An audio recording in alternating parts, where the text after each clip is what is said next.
اور اس بنیاد پہ وہ میری بات بھی ماننے والے ہوں۔ پھر آپ دیکھیں کہ ہمارے دین میں ہمیں بہت سی ایسی دعائیں سکھائی گئی ہیں جس میں حلال حرام کی تمیز، یعنی جب آپ پیرنٹنگ کر رہے ہوتے ہیں نا تو یہ آپ کے لیے بہت مشکل مرحلہ ہوتا ہے۔ ایک طرف سے آپ کو کیٹیگوریکلی سمجھ آ رہی ہے کہ یہ معاملہ مجھے نہیں دیکھنا چاہیے، اس پہ نو بول دینا چاہیے اپنے بچے کو، لیکن دل ٹوٹ جاتا ہے اب بچے کی شکل دیکھ کر۔ بچہ جب پریشر ڈالنا شروع کر دیتا ہے، ایسے موقع پہ جو ہمیں ایک مسنون دعا ملتی ہے، اللہم اکفنی بحلالک عن حرامک واغننی بفضلک عمن سواک، جس میں ہم اللہ تعالیٰ سے کیا مانگ رہے ہیں کہ مجھے حلال کافی ہو جائے، اسی طرح اللہ تعالیٰ ہمیں حرام سے بچا لے، اس کی طرف ہم نہ جائیں۔ اور پھر یہ کہ جو اللہ تعالیٰ کے اتنے فضل اتنے کرم ہم پہ ہیں، ہم اس کے علاوہ کسی اور چیز کے اوپر بھروسہ نہ کریں۔ آپ سوچیں اگر ایسی دعاؤں کو ہم شامل کریں تو ہماری زندگی کتنی بہتر ہو جاتی ہے۔ پھر یہ کہ ہر وقت ایسی دعائیں بھی مانگتے رہنا چاہیے جو ہم اکثر کہتے ہیں کہ اولاد بڑھاپے کا سہارا، اور اولاد جب ہم بوڑھے ہوتے ہیں تو اپنی زندگی میں بزی ہو جاتی ہے۔ ہم اللہ تعالیٰ سے مانگیں کہ اللہ تعالیٰ یہ جو اولاد ہے یہ ہماری آنکھوں کی ٹھنڈک جب بڑھاپا آئے تب بھی ہو، اور تب بھی ہمارے معاملات بہترین طور پہ چلتے رہیں۔ اسی طرح سے حفاظت کی دعائیں بہت زیادہ پڑھنی چاہیے، شیطان سے اپنے آپ کو بچانا چاہیے، تاکہ یہ جو شیطان کے وسوسے ہیں اور شیطان کے جو ٹریپس ہیں، ہم اپنے آپ کو اس سے بچا کر کچھ کام کر سکیں اپنے رب کو راضی کرنے کے لیے۔ پھر یہ کہ اولاد ہماری صدقہ جاریہ بنے، اس کے لیے ہم دیکھتے ہیں جو سورہ ابراہیم کی آیت نمبر 40 اور 41 کی دعا آتی ہے، رب جعلنی مقیم الصلاۃ ومن ذریتی ربنا وتقبل دعا ربنا اغفر لی ولوالدی وللمؤمنین یوم یقوم الحساب۔ اسی دعا کو ہم نماز میں بھی پڑھ رہے ہوتے ہیں، لیکن ایبسنٹ مائنڈیڈ، کیونکہ ہم نماز پڑھ رہے ہیں اور ساتھ ساتھ سوچ رہے ہیں ابھی بچے کو دیکھنا ہے، ابھی کھانا بنانا ہے، ابھی آفس جانا ہے، ابھی یہ کام کرنے ہیں۔ اور کئی دفعہ جب والدین بہت پریشانی میں بات کرتے ہوئے کہتے ہیں میرا بچہ نماز نہیں پڑھتا، آپ بتائیں میں کیا کروں، تو میں ان سے پوچھتی ہوں آپ نماز پڑھتے ہیں؟ ہاں ہاں، تو میں کہتی ہوں اس میں وہ دعا بھی آپ پڑھ رہے ہیں، اور آپ کو کیا چاہیے؟ تو اس دعا پہ فوکس کریں کہ ہم اس میں کیا کہہ رہے ہیں کہ اللہ تعالیٰ میری نسلوں میں دین ہو، میرے بچے اللہ کے بندے ہوں، میرے بچے جو ہیں یا میری اولاد جو ہیں وہ صحیح کام کرنے والی ہو، اور اللہ تعالیٰ یہ دعا کو قبول فرما لے۔ اور پھر ہم ان کی مغفرت کے لیے بھی دعا کریں، اپنے والدین کو بھی یاد کرتے ہوئے ان کے لیے دعا کریں۔ پھر آپ دیکھیں کہ شکر گزاری، یعنی اللہ کا شکر ہے، اللہ تعالیٰ نے ہمیں زوج دیے ہوئے ہیں، اللہ تعالیٰ نے ہمیں اولاد دی ہوئی ہے، ہم اس پہ بھی کئی دفعہ ایسے جملے بول کے ناشکری کے اپنی نعمتوں پہ خود کٹ لگاتے ہیں۔ بچے مصیبت ہیں، یہ بات نہیں سنتے ہیں، کیا مسئلہ ہے، انہوں نے سونے نہیں دیا، انہوں نے کھانے نہیں دیا، یہ تنگ کر رہے تھے۔ اور آپ سوچیں کہ جب یہ نعمتیں نہ ہوں تو تب ہم انہی پہ دکھی ہوتے ہیں کہ یہ نعمتیں ہمارے پاس نہیں ہیں۔ تو ایسی دعاؤں کو بھی ساتھ اپنی زندگی میں شامل کرنا چاہیے جس میں ہم اللہ تعالیٰ کی شکر گزاری بہت زیادہ کر رہے ہیں۔ جیسے سورہ الاحقاف کی آیت نمبر 15 میں بہت ہی خوبصورت دعا آتی ہے، رب اعوذنی ان اشکر نعمتک التی انعمت علی وعلی والدی وان اعمل صالحا ترضی واصلح لی فی ذریتی انی تبت الیک وانی من المسلمین۔ اس میں بھی ہم کیا دعا مانگ رہے ہیں کہ اللہ تعالیٰ مجھے شکر گزار بندہ بنا دے، مجھے وہ نعمتیں نظر آنی شروع ہو جائیں جو آپ نے میرے اوپر، میرے والدین کے اوپر دی ہیں، اور میں ایسا عمل کروں جس سے آپ راضی ہو جائیں، اور میری اولاد بھی ایسی ہو۔ یعنی آپ دیکھیں اس میں آپ کو ایک فل پیکج جو ہے وہ ملنا شروع ہو جاتا ہے، کیونکہ ڈائریکشن تو اللہ نے دینی ہے نا، دل میں بات اللہ نے ڈالنی ہے، دلوں کو بھی اللہ تعالیٰ نے ہی بدلنا ہے۔ اور پھر ہم یہ بھی مانتے ہیں کہ اللہ تعالیٰ ہم تیری طرف ہی جھکنے والے ہوں، تیرے سے ہی رابطہ کرنے والے ہوں، تیرے آگے ہی اپنی التجائیں لے کر جانے والے ہوں، اور ہم سبمٹ کرنے والوں میں سے ہوں۔ ایک اور بات بھی جو مجھے پوری زندگی میں اپنی سمجھ آئی ہے، کئی دفعہ آپ دیکھیں کہ ہم کچھ ایسی چیز مانگ لیتے ہیں یا کسی ایسی چیز کی خواہش کر لیتے ہیں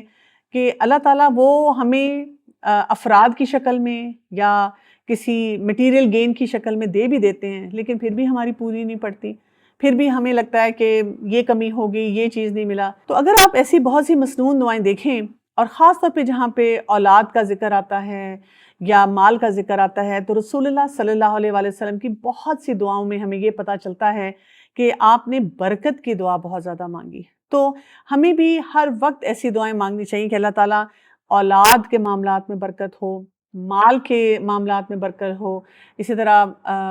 جو ہمارا خاندان ہے اس کے جتنے معاملات ہیں اس میں برکت ہو۔ تو کئی دفعہ جب برکت ہوتی ہے نا تو کیا ہوتا ہے کہ وہ جو ہم اتنا زیادہ کوانٹٹی چاہ رہے ہوتے ہیں وہ بے شک نہ ملے، لیکن وہ کوالٹی جو ہے اس کی وجہ سے ہی ہماری زندگی میں بہت سکون آ جاتا ہے۔ تو برکت کی دعاؤں کو بہت زیادہ شامل کرنا چاہیے۔ اسی طرح ہمیں خاص طور پہ بتایا گیا کہ ہمارا اصل بھروسہ اللہ تعالیٰ پہ ہونی چاہیے. یعنی آپ پیرنٹنگ کے کورسز اٹینڈ کر لیں، بہت سے ویڈیوز دیکھ لیں، بہت سی سیریز ہیں، کتابیں ہیں، سب کچھ آپ پڑھ لیں، لیکن اصل بھروسہ کیا ہونا چاہیے کہ اگر میں کوئی بھی ٹیکنیک، کوئی بھی طریقہ کار جتنا مرضی اصولی ہے، کسی نے آزمایا اور اس کو A1 ریزلٹس ملے،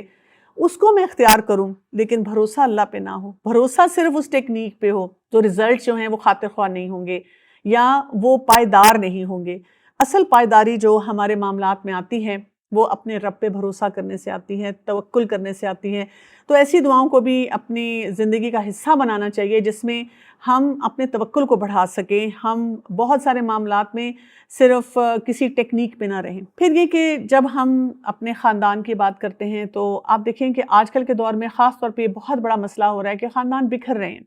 ان میں وہ محبتیں نہیں ہیں. تو پھر ایسی دعاؤں کو اپنی زندگی میں شامل کرنا چاہیے جس میں محبت کا ذکر کیا گیا ہے. جیسے رسول اللہ صلی اللہ علیہ وسلم کی ایک مسنون دعا ہے، اللہم الف بین قلوبنا، کہ اللہ تعالیٰ ہمارے دلوں میں محبت ڈال دے، واصلح ذات بیننا، اور ہمارے جو بھی مسائل ہیں ان کی اصلاح فرما دے، واہدنا سبل السلام، اور ہمارا جو وہ راستہ ہو، جو پاتھ ہو، وہ دین والا ہو، سلامتی والا ہو، سبمیشن والا ہو. یعنی یہ نہ ہو کہ پھر ہم اپنی محبتوں میں ایسے چلے جائیں کہ ہم اپنے رب کو ہی بھول جائیں. اور آپ دیکھیں اسی پوری اگر دعا کو آپ دیکھیں، یہ ضرور آپ کو یاد بھی کرنی چاہیے، پڑھنی بھی چاہیے کہ ہم ظلمات سے نور کی طرف آ جائیں، ہم فواہش سے بچ جائیں جو ظاہری ہیں، جو باطنی ہیں، ہماری زندگیوں میں برکت ہو، ہمارا دیکھنا، ہماری جتنی فیکلٹیز ہیں، سننا، اسی طرح جو ہماری محبتیں، ہمارے دل ہیں اپنے زوج کے لیے، اپنی اولاد کے لیے، ان میں خیر و برکت ہو، اور ہم اللہ تعالیٰ کی طرف رجوع کرنے والے ہوں، توبہ استغفار کرنے والے ہوں، شکر گزار ہوں. تو آپ دیکھیں کہ کتنا کمپلیٹ پیکج ہے جو کہ ہمیں چاہیے، جو کہ صرف یہ کہ بچہ پڑھ لے، بچہ لوگوں کے سامنے ایسے بیٹھے کہ سب کے سامنے میری واہ واہ ہو جائے، سسرال والے اور میکے والے مجھ سے خوش ہو جائیں، بچہ میرا تابع دار ہو جائے، بچے کے نمبر بہت اچھے آ جائیں، بچے کی شادی ہو جائے. یہ ان تمام باتوں سے اٹھ کر کرنے والے معاملات ہیں جو کہ تربیت اولاد میں ہمیں جو ہے ضروری سمجھنے چاہیے، جس سے واقعی آپ کی آنکھوں کی ٹھنڈک جو ہے وہ بچے بنتے ہیں. اور پھر سب سے بڑی بات، ایک حدیث کو یاد رکھیے گا جس میں رسول اللہ صلی اللہ علیہ وسلم نے ہمیں یہ بھی بتایا کہ جب ہم دعا مانگتے ہیں تو جلد بازی نہیں ہونی چاہیے. اگر ہم بار بار کہیں میں نے دعا مانگی لیکن نہیں ہوا، نہیں ہوا، یہ نہیں ہوا، تو اللہ تعالیٰ جو ہے ایسی دعا کو پسند نہیں کرتے ہیں. ہمیں یہ سوچنا چاہیے کہ اگر میں اپنے بچے کے لیے دعا مانگ رہی ہوں کہ نمازی ہو جائے، اور مجھے 10 سال ہو گئے نماز یہ دعا مانگتے ہوئے، ابھی بھی بچہ نماز نہیں پڑھتا، میرا کامل یقین اس دعا پہ ہونا چاہیے. اگر وہ پڑھے گا یا کسی وقت میں پڑھ لے گا، اور اگر وہ نہیں پڑھے گا، اس کی اولاد، اس کی آگے اولاد، کہیں نہ کہیں تو اس دعا کا اثر جائے گا. یہ نہیں ہو سکتا کہ تڑپتے دل کی دعا ہو اور ہمارا رب اس دعا کو قبول نہ فرمائے، اور قبولیت کے بھی وہ تمام جو معاملات ہیں ہم ان کو ساتھ لے کے چل رہے ہوں. تو اس سیریز کے اختتام میں میں دوبارہ آپ کا شکریہ ادا کرنا چاہوں گی ان تمام لوگوں کا جنہوں نے اس سیریز کو بنانے میں اور ان کی باقی انکریج کر کے اس میں سپورٹ دی. یہ میرے دل کی خواہش تھی کہ کچھ ایسی ایک سیریز ہو جس میں کمپلیٹ پیکج کے طور پہ سب کچھ بتایا جائے، مختصر انداز میں بتایا جائے کہ آج کل کی جو بھی سچویشن ہے اس میں والدین کو سمجھ آئے کہ انہوں نے اپنے بچوں کو کیسے پالنا ہے. لیکن ہمارا سفر یہاں پہ ختم نہیں ہوگا. جب بھی ہم اپنے بچوں کی تربیت کرنا چاہتے ہیں،